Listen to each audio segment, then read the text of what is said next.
In the chest of the poet, there is a cage. And in this cage, there is a nightingale.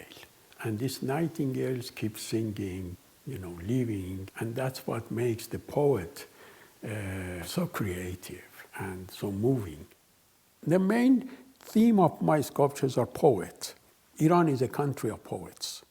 Great poets like Rumi and Hafiz. And this poetry has affected me from very childhood, has influenced me very childhood. So sculpture is what my field, and from very beginning I studied sculpture. And I graduated from the School of Fine Arts in Sculpting back in early 50s. And then I went to Italy and continued in sculpting.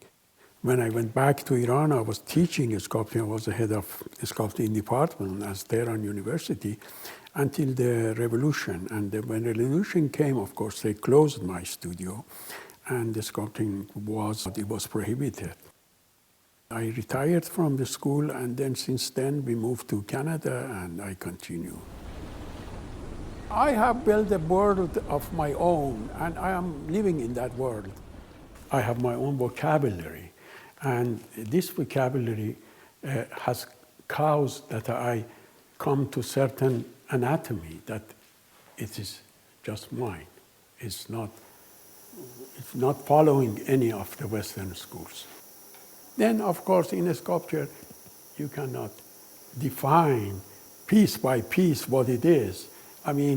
Okay, I might say these are this kind of like the hands, holding the hands up, but has no resemblances to the hand. Of course, saying it even is not the correct thing to do, because people have to look at it and have their own definition, have their own inspiration. That is the kind of things, when I make sculptures, I think about it. But then, of course, I don't write about it, because I let people to decide themselves.